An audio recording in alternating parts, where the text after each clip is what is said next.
pasca reformasi memunculkan dua pemimpin yang satu, yang tidak terlibat sama sekali dengan hiruk pikuk reformasi, dan itu Jokowi dengan segala damage-nya. Tapi paradoksnya adalah memunculkan kembali menantu penguasa Orde Baru yang kita tumbangkan karena kekuasaan yang otoritarianistik, yaitu Prabowo. Membayangkan nggak after 25 years tiba-tiba yang berkuasa adalah elemen-elemen Orde Baru kembali. Ya, tapi kan dia tidak mungkin sampai ke sana kalau kita semua tidak bersepakat. Ya, institusi kita diwakili di DPR kan, karena kita sudah memberikan suara kepada para partai-partai yang ada sekarang di sana. Nah, kalau itu proses sudah dilalui, menurut saya ya agak aneh juga kalau kita bilang ya kok tidak pernah reflektif bahwa ini anak penguasa yang kita tumbangkan. Sebetulnya dari awal harus sudah tahu dong gitu ya. Nggak perlu sekarang dibicarakan. Harus dari awal kita bicarakan. Apakah iya apa tidak itu kan bisa diputuskan. Tapi dalam kenyataannya hal-hal di mana saling-saling membuat dosa ini seperti jadinya kartu domino kan. Yeah. One fall, all fall. Makanya dia saling menjaga. Makanya dalam hal ini yang lebih penting saya rasa berkonsentrasi ke depan bahwa kenyataannya society seperti ini. Jadi nggak bisa kita bermain-main ya dengan imajinasi masa lalu gitu ya.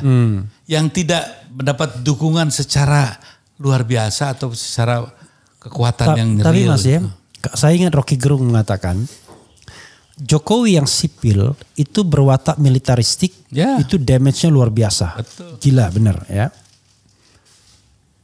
Dia memperingatkan kalau watak militeristik itu dipraktikkan juga oleh Prabowo yang juga militer, yang memang asli militer, itu damage-nya akan jauh lebih luar biasa. Padahal kita tahu power tends to corrupt, absolute power corrupt absolutely.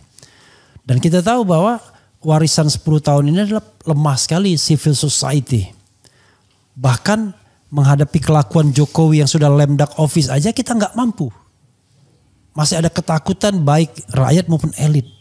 Saya membayangkan dari mana kita memulainya kalau ada watak kekuasaan yang begitu. Kalau dia tidak dikontrol pasti dia akan corrupted, pasti akan dia otoritarian. Lalu civil society-nya lemah dan mudah disogok. Silakan Mas. Ya gini, saya rasa kita juga harus melihat seorang itu dengan latar belakang yang tidak hanya satu dimensi gitu ya. Jadi ada dimensi lain juga. Saya kenal keluarganya. Saya dekat sama keluarganya Prabowo itu. Saya kenal ayahnya. Ayahnya juga menitipkan apa kepada dia. Waktu dia dipecat Pak Harto gitu kan, saya menemani Bowo ya. Dari jam 10 sampai jam 2 lah gitu ya. Atau jam 11 sampai jam 10. Lupa saya sampai jam 2. Pada hari itu, that very day. Bahwasanya kita tidak boleh 100% ya, menganalisa itu, bahwa analisa itu akan berjalan seperti apa yang kita analisa gitu kan. Artinya probabilitas ada, tapi ada juga kan faktual sejarah mencatat hal seperti itu juga ada.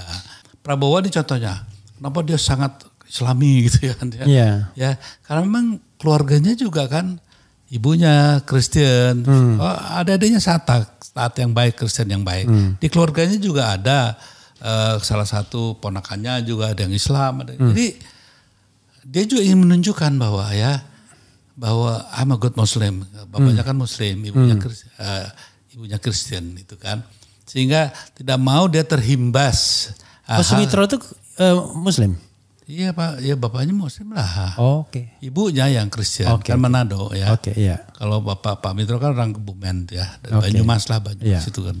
Nah, jadi dia juga ingin menunjukkan itu. Kedua, dia ingin merah putih. Karena ada latar belakang sejarah keluarga kan. PRRI dan seterusnya. Sehingga menunjukkan, saya juga merah putih. Dia ingin contohnya apa? Tidak korupsi, tidak ini bagaimana gitu ya. Itu kan satu hal yang juga ingin menjaga, karena dia sangat takut sama bapaknya, ya sangat sayang juga sama bapaknya. Sehingga ingin menunjukkan bahwa keluarganya, keluarga Sumitro itu bukan koruptor gitu kan. Dan Pak Mitro yang mengatakan 30% anggaran dikorup itu waktu zaman Orde Baru sudah. Ya. Saya tahu bagaimana saat-saat dia dulu dibohongi pada 2014, pada saat Jokowi masuk gubernur DKI, itu kan saya tahu apa yang ucapan Hashim, ucapan Prabowo kan saya catat semua. Hal itu kan tidak mudah untuk dilupakan begitu saja. Sehingga saya kok masih menaruh harapan ya bahwa mungkin Bowo akan memainkan kartu yang berbeda. Karena apa?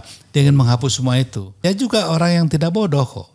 Bodohnya emosional, ya sekarang rasanya sudah agak menurun ya.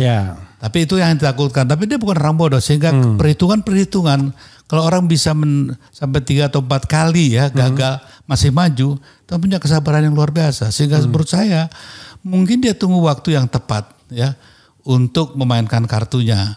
Saya kok tidak begitu teriyakini, tidak teriyakini bahwa dia akan meneruskan hal-hal yang tidak baik dilakukan oleh Jokowi. Dia tahu, cuman it's not the time yet. Menurut saya gitu ya. Dalam saya membaca pola pikir dia, sehingga ya sudahlah. Toh cuma 2 bulan lagi ya. Tapi 2 bulan lagi pun menurut pengalaman dia ya kan. Yang realita politik di lapangan kan bisa terjadi banyak hal. Ya kan. Yang the impossible thing gitu kan. Bisa terjadi seseorang dalam jangka 1 minggu bisa jadi ketua umum partai gitu. 3 hari. Ya katakanlah gitu ya. 3 hari. Belum apa-apa tiba-tiba menjadi katanya calon wakil gubernur gitu ya, atau bahkan gubernur saya nggak tahu. Gitu ya. Ini kan satu hal yang tidak pernah ada dalam kamus ya sejarah perpolitikan di Indonesia. Jadi apa yang kita bicarakan di meja ini kan asumsi, asumsi berdasarkan pemahaman, pengalaman dan fakta yang kita temukan. Ya saya yang saya temukan tuh saya kenal Prabowo, family is very decent family. Saya yakin saya jamin itu. Dan saya ngomong gini, tanya aja bang saya minta jabatan, enggak.